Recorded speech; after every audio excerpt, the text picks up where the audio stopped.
Oh yeah, I teach online, so I do this a lot. So I know this works. I know how to do it. Zoom's got like passcodes and things like that. Like this is Get just kind of tricky. straightforward. Thanks. Sorry. um, How are you? good. Hanging in there, hanging in Yeah. there. Yeah, I. Is your name pronounced Samara? Yep. Okay, cool. I got it right, Samara. Yeah. Um, so you plan weddings? Yes, I'm a wedding planner. Yep. And That's so cool. I'm currently in Massachusetts, but basically 95% of my weddings are in Maine. That's Nice. where I started my business, and that's kind of where my heart is as far as the wedding industry. Yeah, lots of weddings in Maine. Oh, yeah. It's amazing. I know. I just got off a call with a couple, so there's a Cool. lot. Yeah. Nice. What do you do? I do ceremonial music. So I play the flute and I yeah, I own a small company and we just do flute, violin, keyboard, vocals. I just added harp, which is really popular, Yeah. cello, violin. That's great. It takes me a I while. have a There's so lot of many people. instruments. I have a lot of the couples I work with specifically. They're very like the rustic DIY elegant kind of thing. And Yeah. instead of having your DJ come in and do the ceremony music, they always love the idea of having like live, Oh beautiful. yeah, I think it adds a I'm a total fan of it too. intimate touch. Yeah. I'll have to send you some business cards or something. Definitely. Yeah, that'd be great. I know I've got my first wedding is in May and he hasn't Yeah. canceled yet and I'm just like counting down like should I buy material? Is he going to cancel? I don't know. Like, you know what I mean? I had my first wedding was May 23rd, but we decided she's gonna postpone it till Yeah. next May. Yeah, I know. I feel so bad. It's so tough. I just launched. I'm really actually really excited. I just launched virtual wedding planning. Oh cool. Um, so it's basically virtual wedding planning consults, and it's absolutely like zero strings attached. It's a 1 hour consult, and it's obviously geared right now towards the couples that are being affected by the COVID-19, but it's for everyone. I'm probably going to keep it as one of my services. But it's basically a 1 hour like blast where you can ask me, we can talk about anything like tips, tricks, like literally anything that like if you don't have a wedding planner, you're lost, that kind of thing. So Cool. I'm hoping to reach a good amount of couples with it and just spread the word, stuff like that. So Yeah, that's awesome. I'll have to share that on my Facebook because I know so many people are struggling yeah, to every day for someone. yeah, and if they're rescheduling, not all their vendors are available on their I know. date. I So know my May wedding. She got the one that just rescheduled. She got so lucky. She's going to a Friday wedding now, but everyone was available. I'm like, oh, I'm so happy for you. yeah, hopefully it all works out. I mean, it's scary. So cool. So thanks for doing this. So this is for my economics class, but we won't like get into really like numbers or anything. They do their own research independently, and this is great because I've told them so much like guys, weddings are huge in Maine. Like you have no idea like because they're all in Maine, so it's an online virtual high school and they're all over Maine. Yeah. I have one girl in particular who's like, I want to be an event planner. Yeah. Weddings would be cool. So thanks for doing this. So I'm recording. So I'll jump into it. We can chat after too. I want to respect your time. So who are you and what do you do and how long have you been doing it? Yeah.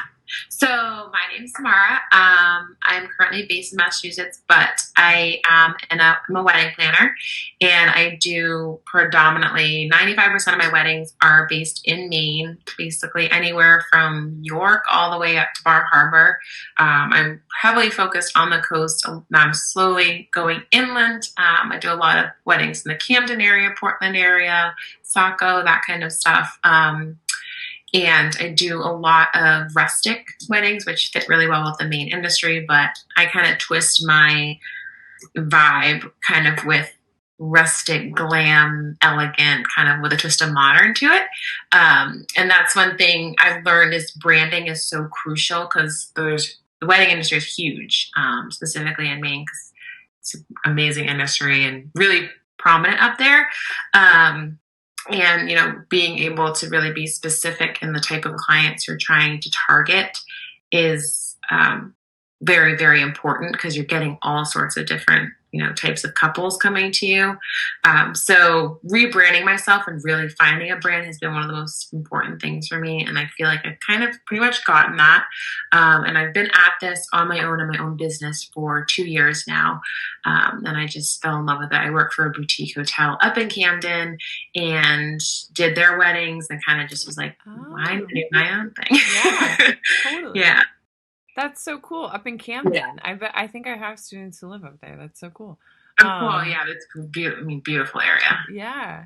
So did you go to college? What kind of, did you go to college for anything that had to do with this, or did you even go that route? How did you end up here?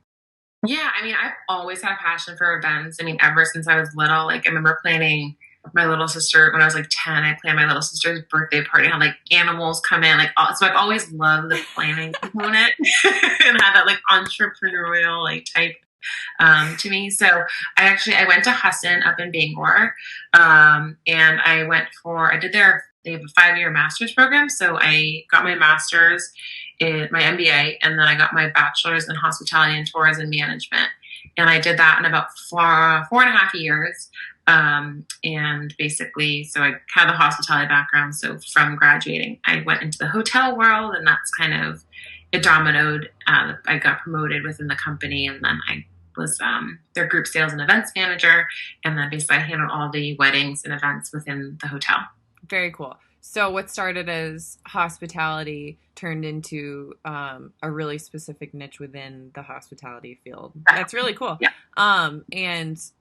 And the girl actually was saying she wants to go to Husson. That's so funny you said that. Honestly, if I could go back and do it all, I would in a second. This professor, Dr. Speronis, is the most amazing. He's the head of a hospitality school. He's absolutely amazing. He's cares about his students. He really works hard to place you, and I love the school. It's just a good side. I love it. That's so funny you said that. Yeah, it really is a great school. Awesome. So you would recommend going to college if you want to pursue something like this? I think so, definitely. It doesn't hurt. I would say, it's the industry, the world is so crazy now, right. But getting a degree, getting that business foundation is really important.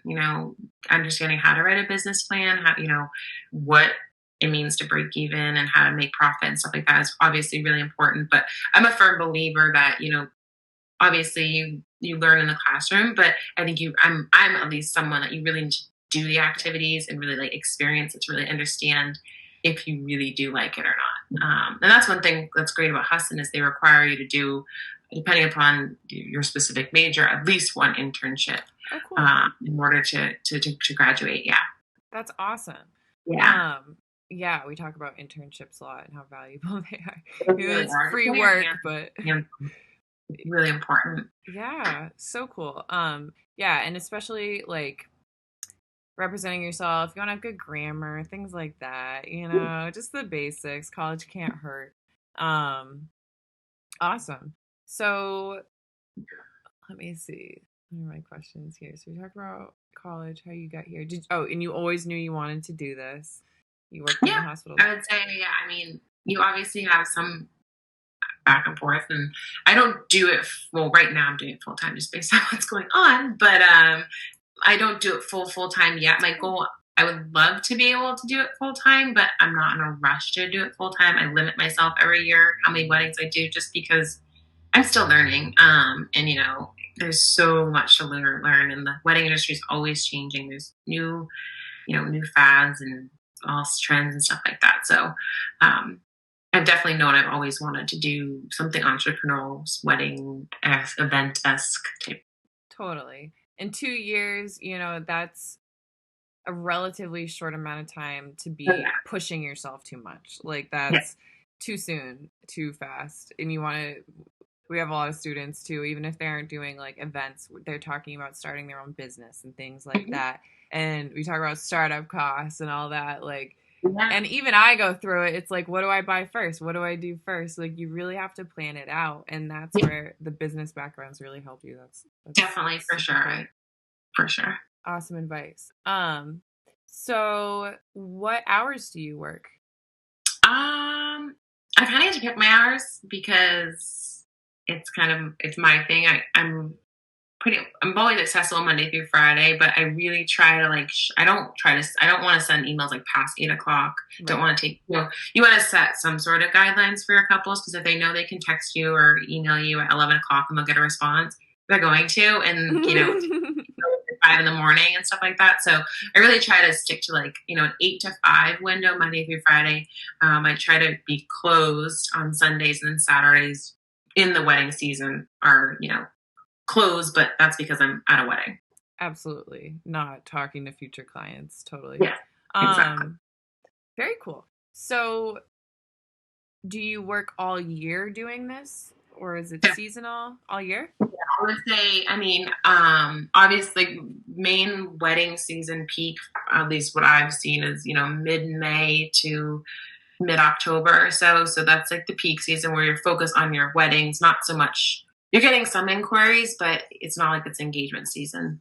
Yeah. But then you have the mid October to early May where you're doing a lot of like behind the scenes. So like redoing my website or working on some marketing material, rebranding myself, that kind of stuff, kind of regroup for the next year. That's kind of off season, but I would say I'm never not working. But Yes. there are times where it's like an hour or two here, a couple hours, it's not like a 12, 16 hour day. Yeah, that's awesome. It's kind of, yeah, I think of teaching in like my summer, even though I'm doing weddings, it's like the week I have off, that the Yeah. winter is that for you with Yeah. the full time. Yeah, that's really cool. Um, so what is your favorite part of your job My or favorite parts? part. I'd say I love like just getting to know my couples. Like it's so Mm. fun to like see.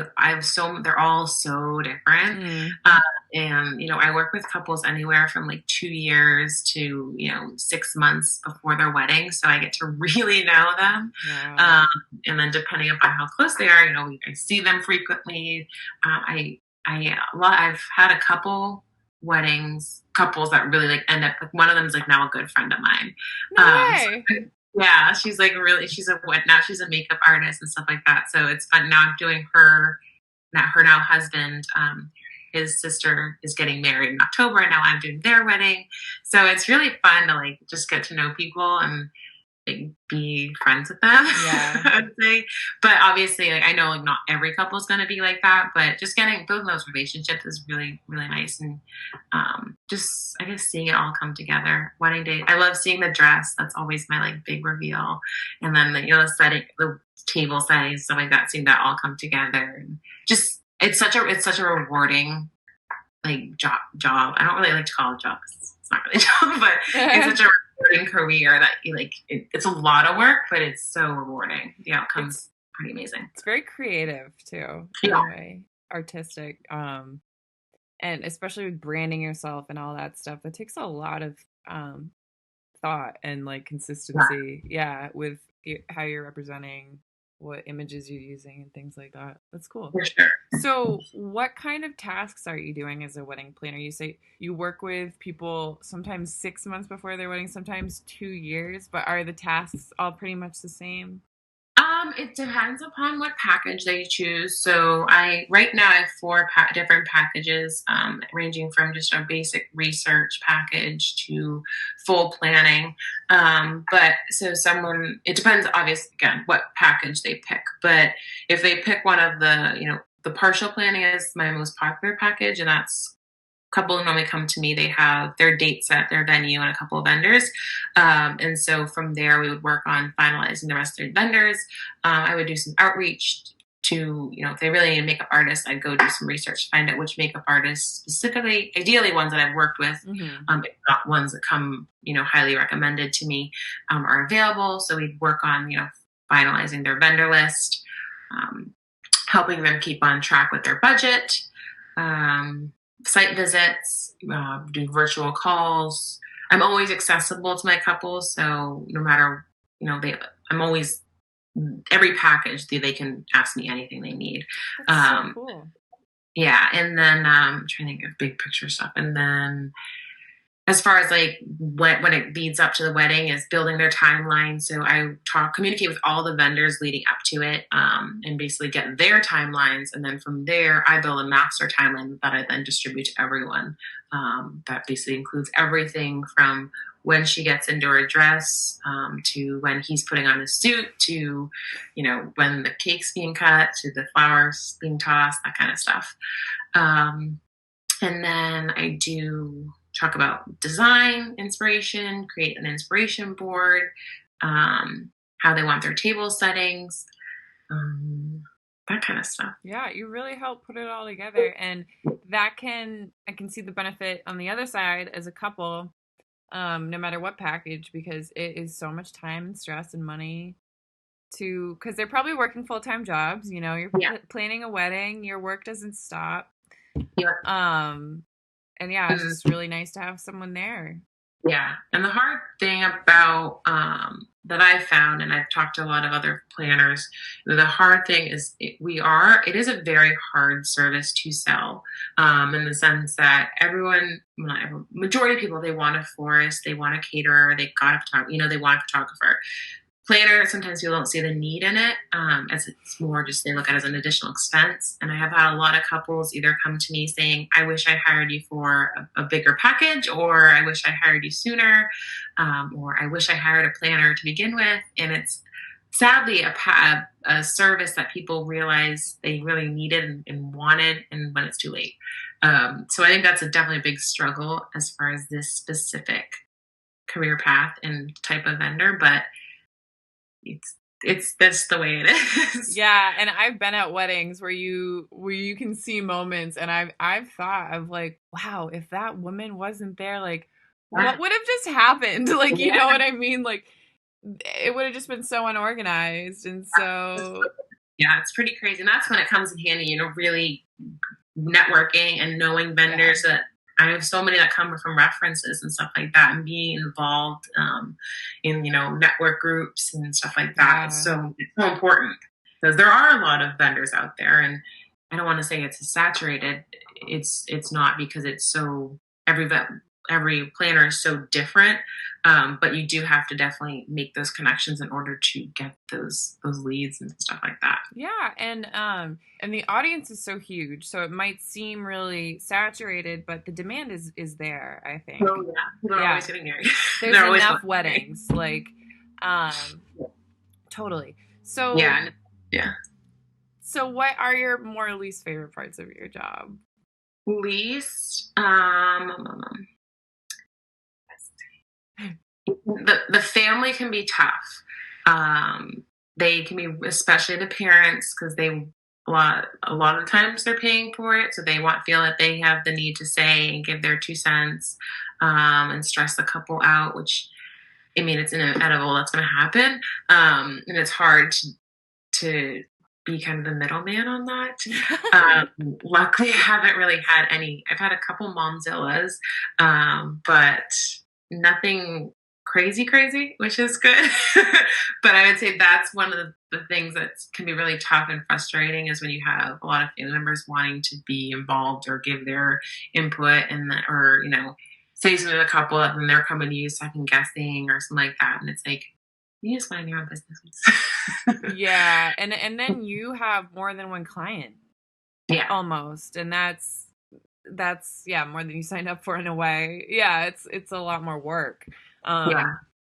Yeah, that's so funny. I don't deal with that on mine, but yeah, I can see. I It's bet. always funny to hear what different vendors deal with. They're I like, oh, know. I never have I to. Like, never. Yeah. That's too funny. yeah. So what advice would you give to someone just setting out? I want to plan weddings in Maine. I would say, work somewhere that work for someone that plans weddings. So you want to learn the ins and outs of what goes into a wedding. So go work for a florist, go work for a rental company, go work for a caterer. That's a huge one. I think everyone should work for a caterer, just or work in the food industry so you can understand, the plating process and all the fundamental things of the food component because it is such a crucial part of the wedding. But I would say work for one of those, I would not so much a photographer unless you have a passion for photography, Right. but the big ones that you need, like a venue, a florist, the rentals. I think work under someone there and really do that. You can, a lot of planners will, once you start getting experience, they'll do second planners and Oh yeah. assistant planners. So look to do that. Reach out to planners. That's the route you want to go, and see if someone could use you to, even if you just shadow them, where all you're doing is shining silverware. It's still just get experience because every wedding is so different. I learned something new every single wedding, and there's no you'll never know too much. So I think just getting experience and really like networking and stuff like that would be my top. Yeah. Totally cool. Awesome. I think that's all my questions. Thank you so much for taking the time to do this. They're gonna love it. Good. So glad. Yeah. I guess my last thing, do you like any skills that you think are really crucial that You have to be organized. You can you have to. You have to be good at multitasking. You got to be a people person. Like if you like sometimes I have to walk up to the caterer and say you need to stop, like we're not ready. Like you got to be able to reinforce stuff, and kind of be able to manage. So I'd say those, yeah, multitask, organization. Those would be the big things. People, yeah. Yeah. You have to, Yeah. and that's where experience comes into getting comfortable with like healthy confrontation that you need to do in your field. Yeah. And that's not like I've been lucky, like haven't had to deal with it, but Right. there are times where like you like no, like that can't happen right now. Like that's no, like And that's what you're there for. You need to communicate exactly. so that the bride's not running around like Yeah, no. yeah. The bride can never know if there's something wrong. That's so awesome. Yeah.